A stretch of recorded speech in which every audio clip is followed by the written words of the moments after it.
محترم بزرگوں اور بھائیوں، گزشتہ کئی جمعوں سے اللہ تبارک و تعالی کی قدرت اور اللہ تبارک و تعالی کی ذات اور معرفت کے تعلق سے باتیں چل رہی تھی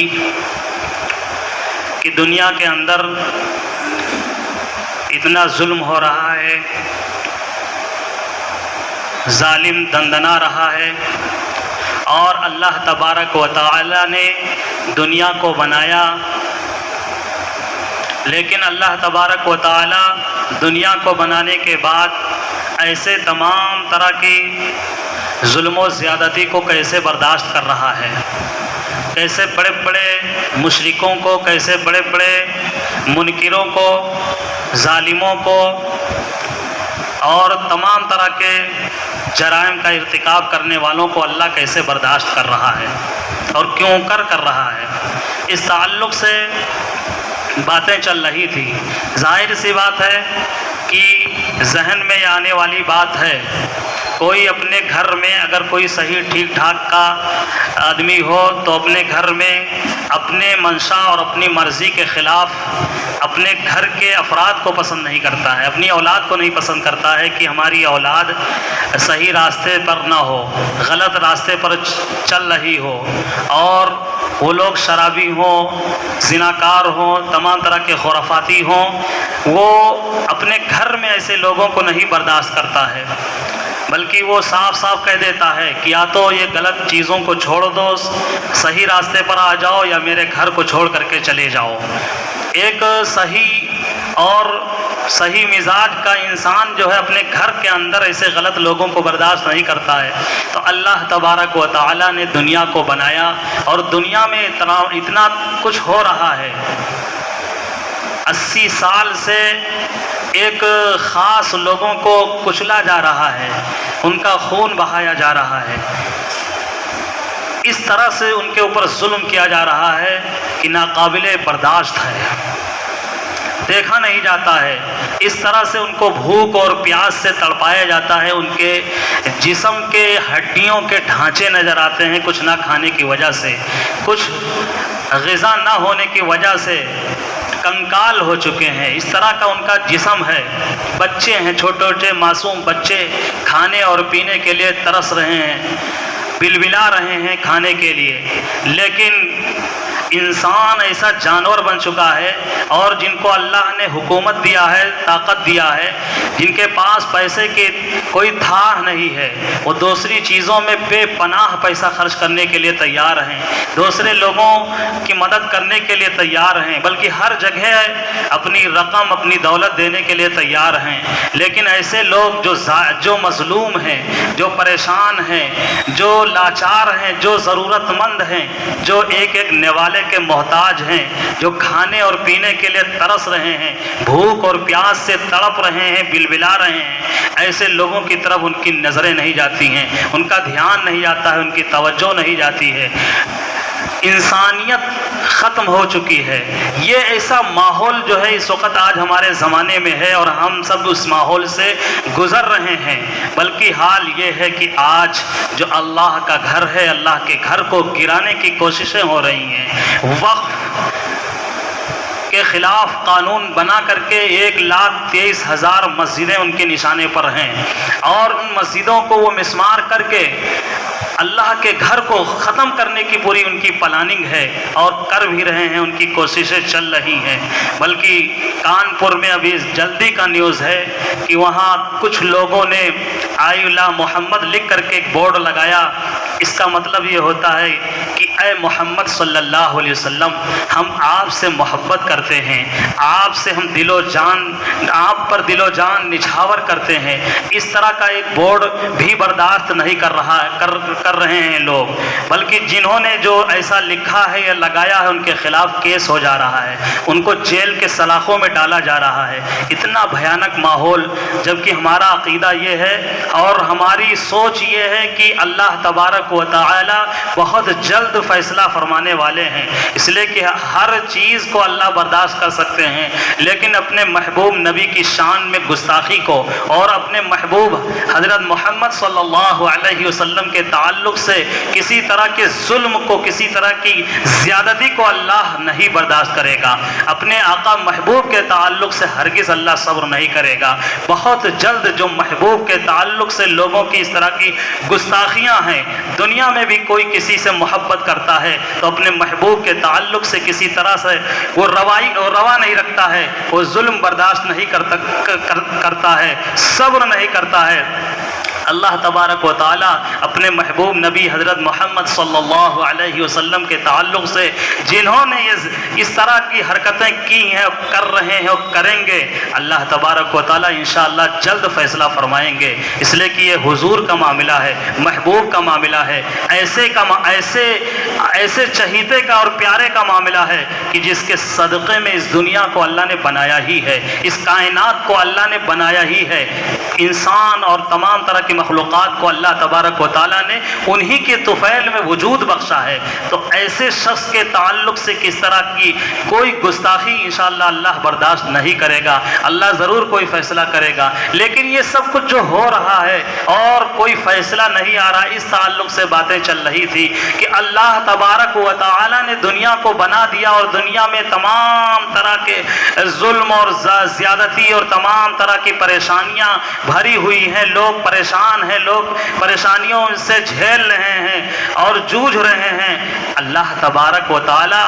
آخر کیا کر رہے ہیں، اس طرح کا ذہن میں سوال آتا ہے، بلکہ بچوں کے ذہن میں سوال آتا ہے۔ جب بچے دیکھتے ہیں کہ فلاں قوم کے، فلاں ملک کے، فلاں علاقے کے بچے بلک رہے ہیں، ان کے جسموں کا یہ حال ہو چکا ہے، بچے بھی سوچتے ہیں کہ کیا خدا موجود نہیں ہے۔ اسی وجہ سے بعد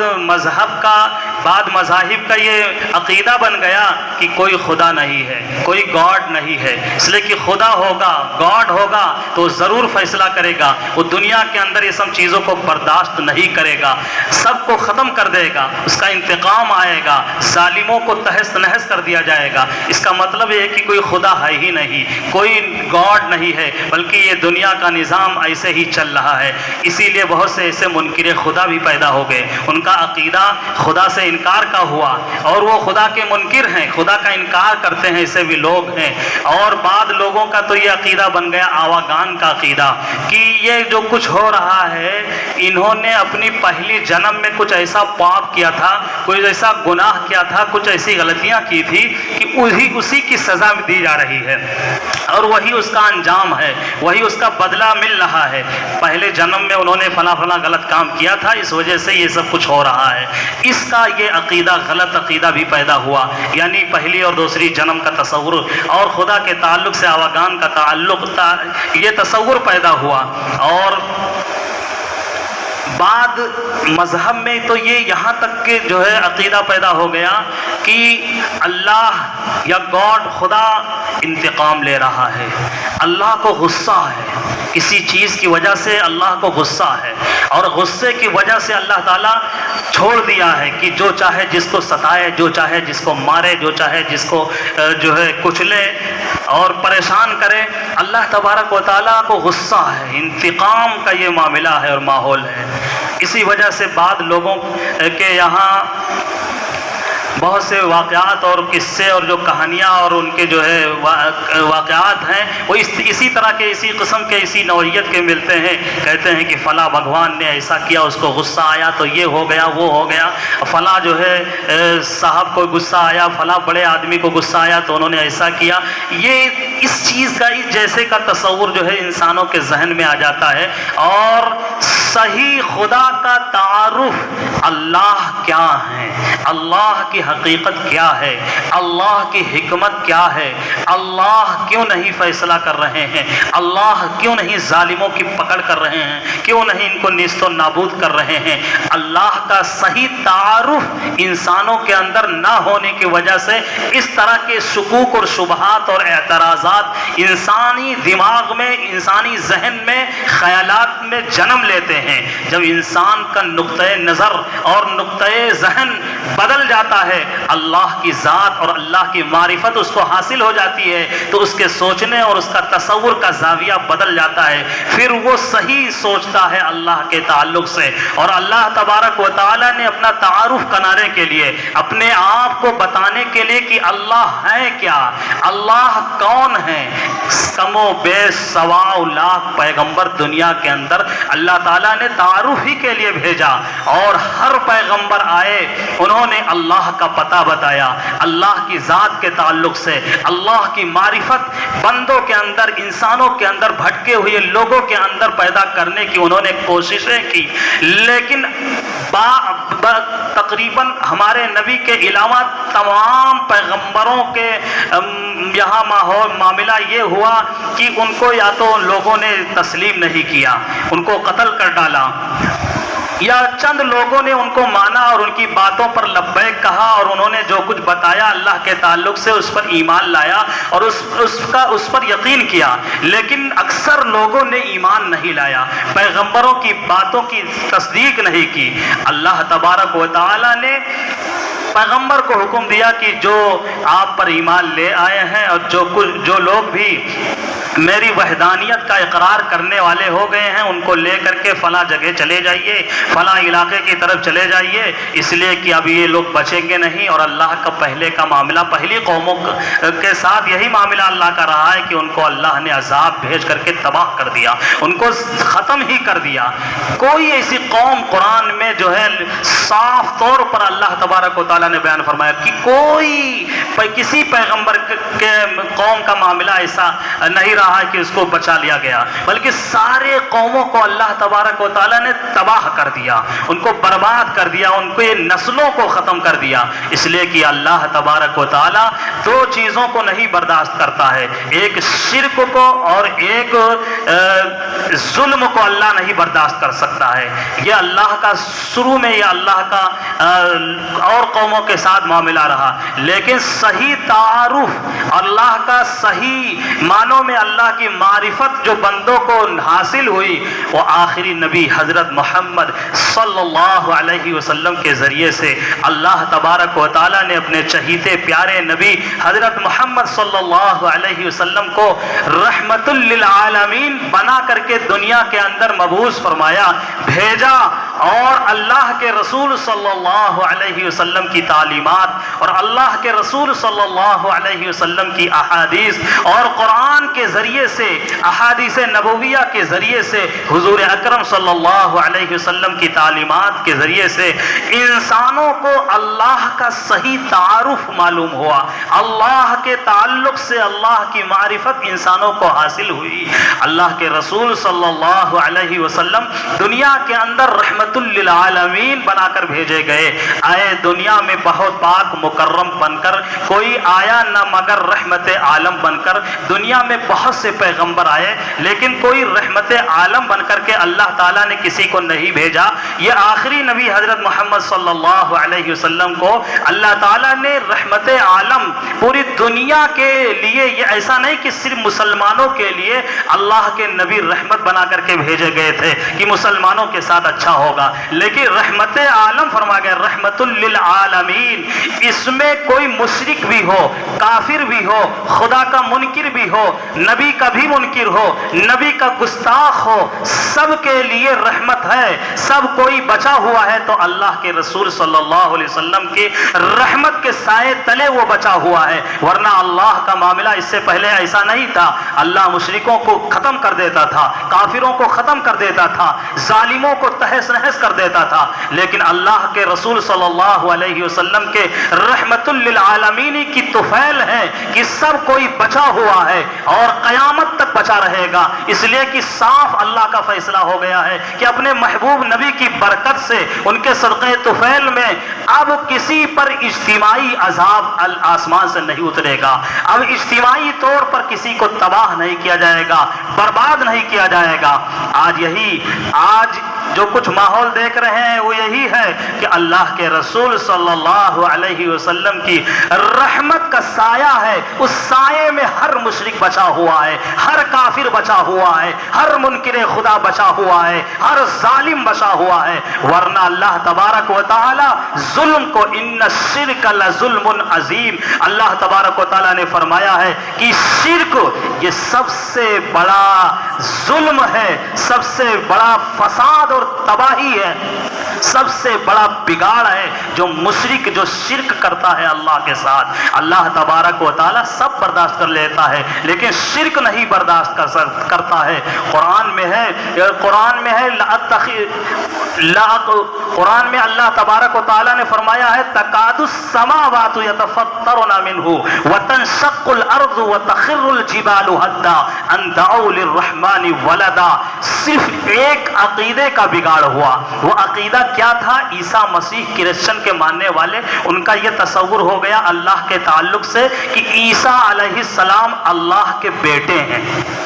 قرآن کہہ رہا ہے، قرآن میں صاف لکھا ہوا ہے کہ صرف ان کا یہ عقیدہ ہوا کہ اللہ کے بیٹے ہیں، یعنی اللہ تبارک و تعالیٰ بھی آل و اولاد والے ہیں، ان کے وہ بھی باپ ہیں، ان کے بھی کوئی بیٹے ہیں، ان کی بھی کوئی نسل ہے، ان کی بھی کوئی بیوی ہے۔ یہ صرف اتنا تصور کر لینے کی وجہ سے، اتنا عقیدہ رکھنے کی وجہ سے قرآن میں ہے تکاد السماوات، یہ آسمان قریب تھا کہ گر جائے، پڑھ کر کے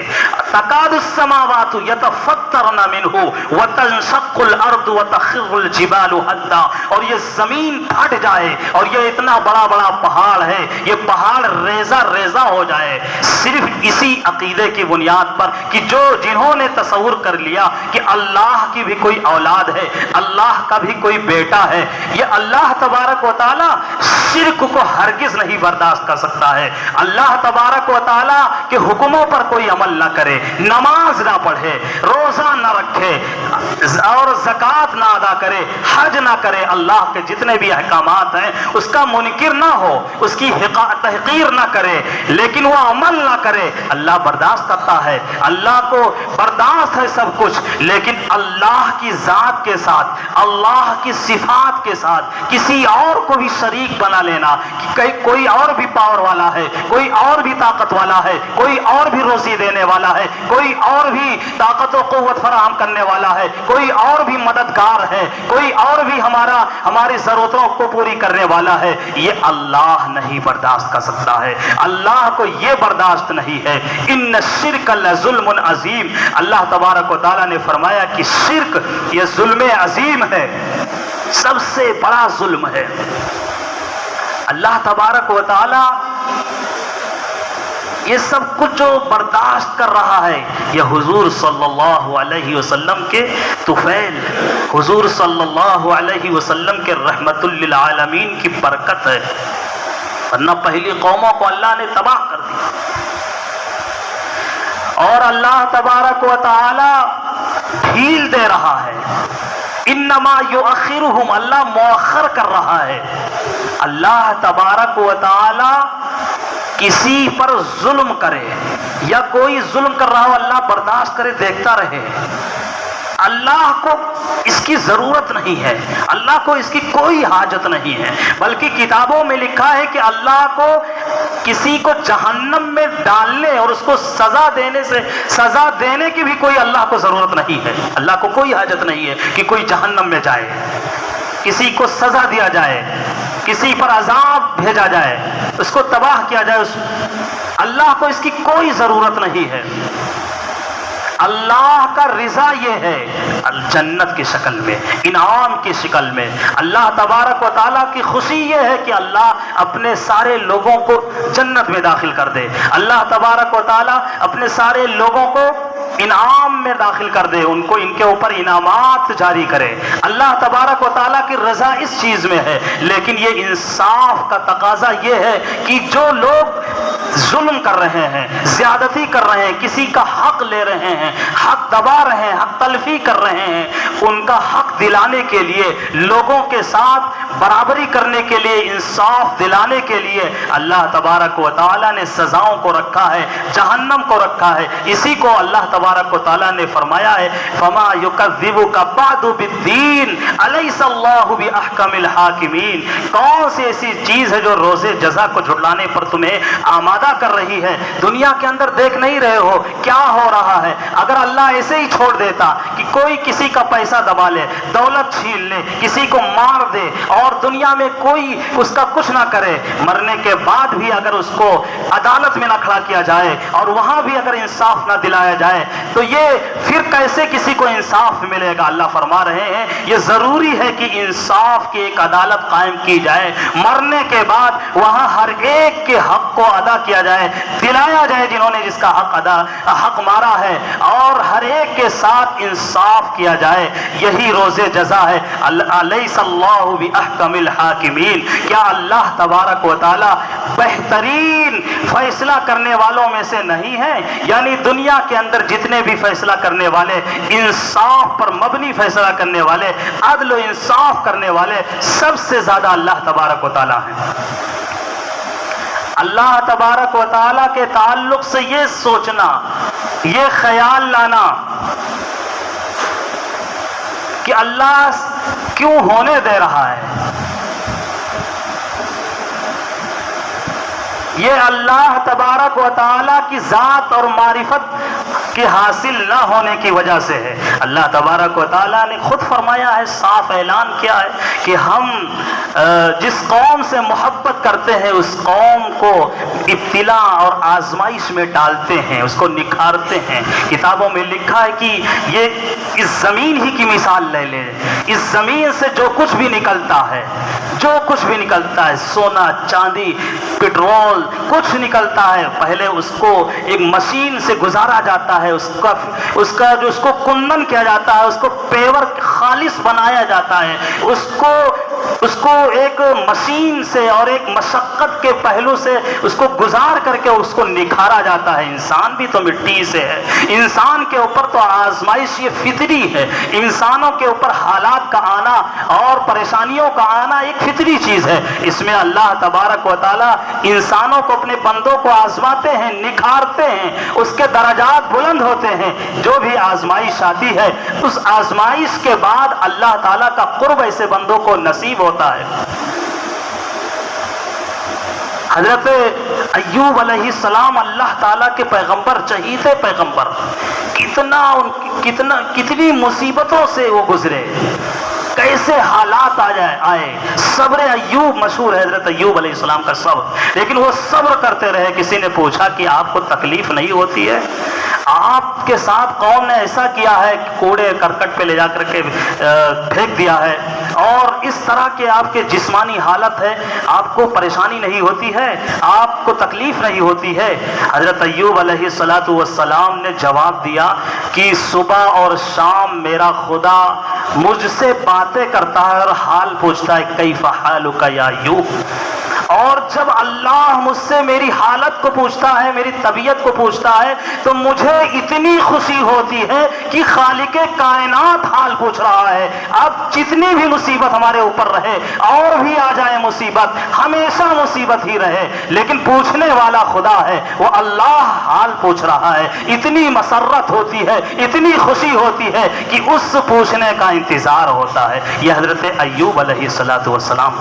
تو دنیا کے اندر جو حالات آتے ہیں، جو مصیبتیں آتی ہیں، پریشانیاں آتی ہیں، یہ اللہ کی محبت، اور اللہ تبارک و تعالی اپنے بندوں کو آزماتے ہیں کہ میری محبت میں، میری دیوانگی میں، اور کہاں تک میرا بندہ جو ہے اس پر کھرا اترتا ہے۔ یہ عشق نہیں آسان، بس اتنا سمجھ لیجیے، ایک آگ کا دریا ہے اور ڈوب کے جانا ہے۔ اگر کوئی اللہ سے محبت کا اظہار کر رہا ہے کہ ہمیں اللہ سے محبت ہے، اللہ کی محبت ہمارے دل میں ہے، تو اللہ تبارک و دنیا کے اندر کوئی کسی سے محبت کرتا ہے، کتنے حالات سے اس کو گزرنا پڑتا ہے، کیا کچھ نہیں اس کو کرنا پڑتا ہے، صبر کرنا پڑتا ہے۔ اللہ تبارک و تعالیٰ اپنے بندوں کو نہیں آزمائیں گے، اور اللہ تبارک و تعالیٰ آزماتے رہے ہیں، آزماتے رہیں گے۔ اللہ تبارک و تعالیٰ نے خود ہی قرآن میں اللہ نے اعلان کیا ہے، فرمایا ہے، حضرت ابراہیم علیہ السلام کو نارے نمرود میں نارے نمرود میں جانا پڑا۔ حضرت ابراہیم علیہ السلام اللہ کے دوست تھے، پیارے چہیتے پیغمبر تھے۔ اللہ تبارک و تعالیٰ کی محبت میں نارے نمرود میں اپنے آپ کو پیش کر دیا، حوالے کر دیا۔ اس آگ میں بھی ان کو وہ سکون ملا۔ روایت میں ہے کہ ابراہیم علیہ السلام نے فرمایا زندگی میں کبھی اتنا سکون نہیں ملا جتنا نمرود کی اس بھڑکائی ہوئی آگ میں جانے کے بعد ہمیں سکون ملا۔ یہ محبت کی وادی ہے۔ بندے جس طرح سے تڑپائے جا رہے ہیں، ان کو پریشان کیا جا رہا ہے، ٹارچر کیا جا رہا ہے، اس کے نبی کے اظہار پر صرف آئلہ محمد لکھ کر کے، اور ان کے اوپر طرح طرح کی جو ہے ظلم و ستم کی جو ہے چکی میں ان کو پیسنے کی کوشش کی جا رہی ہے، ہراساں کیا جا رہا ہے۔ خوف، قرآن میں اللہ تبارک و تعالیٰ نے خود ہی فرمایا ہے کہ ہم اپنے بندوں کو آزمائیں گے۔ من الخوف والجوع ونقص من الاموال والانفس والثمرات وبشر الصابرین۔ پھر دیکھیں گے کہ میرا بندہ اس میں کھڑا اترتا ہے، کہاں تک کامیاب رہتا ہے۔ اللہ تبارک و تعالی ہم سب کو اللہ کی معرفت اور اللہ کی ذات حاصل کرنے اور حصول، اور اللہ تبارک و تعالی اپنی محبت ہم سب کے دلوں میں پیدا فرمائے۔ آمین۔ وآخر دعوانا ان الحمد للہ رب العالمین۔